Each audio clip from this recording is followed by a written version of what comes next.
Now, in order to study control systems, we need to have some basic knowledge of Laplace transform, right? We have just seen that the transfer function is defined in terms of the Laplace transforms, right?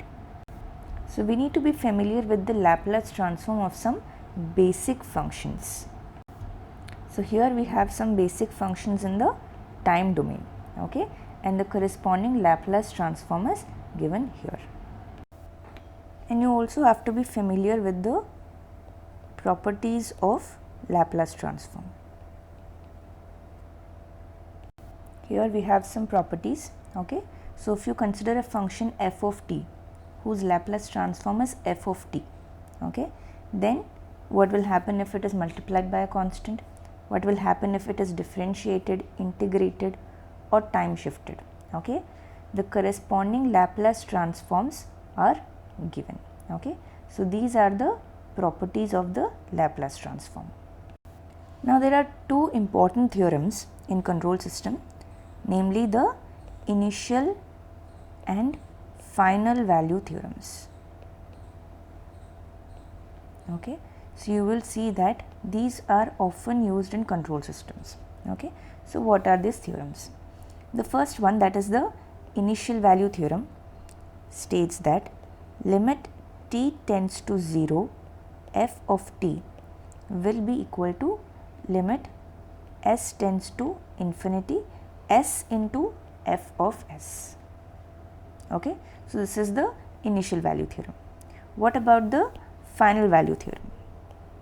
So, final value theorem is given as limit t tends to infinity f of t is equal to limit s tends to 0 s into f of s, okay.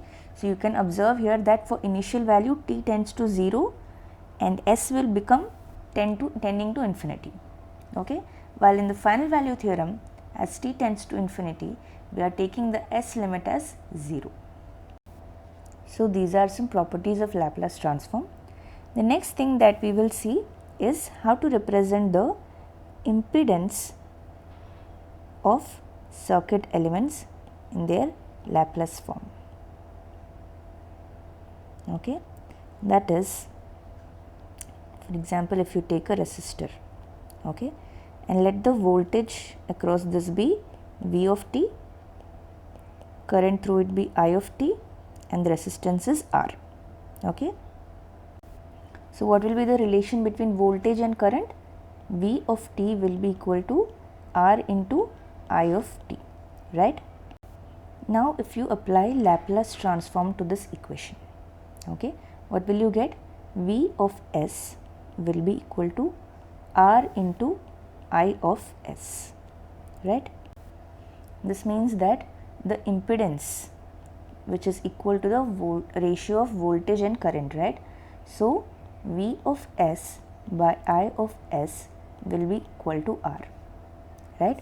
So, in Laplace domain also the impedance of a resistor will remain same, that is R, okay. So, for voltage V of s and current I of s, okay.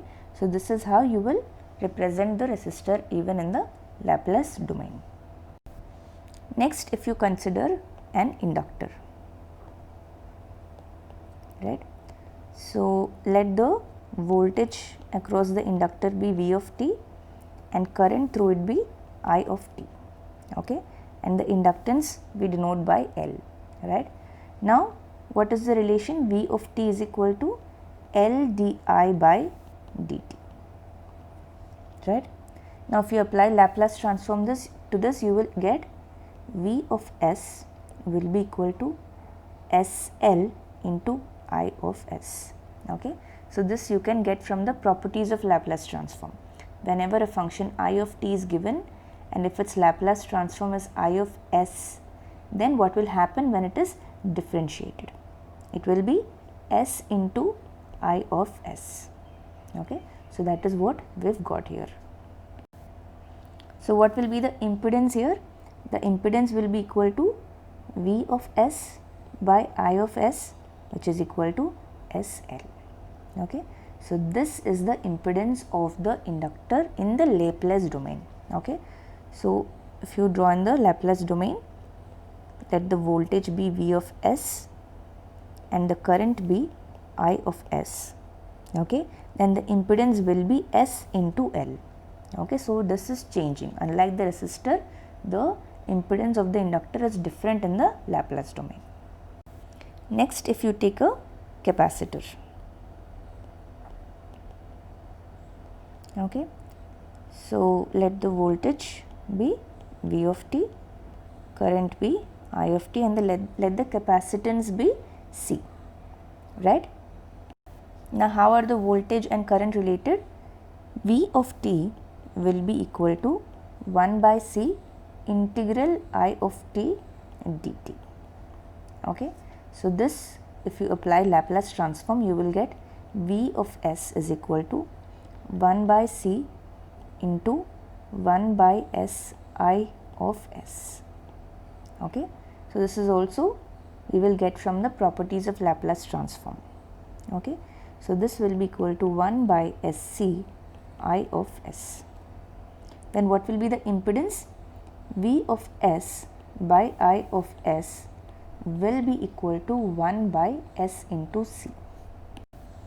So this is the impedance of the capacitor in the Laplace domain. Okay. So if you represent in the Laplace domain,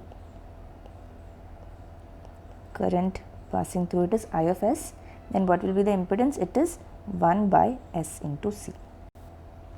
So a resistor will remain R, the resistance will remain R even in the Laplace domain, but the inductance, it will become S into L and the capacitance will become 1 by SC.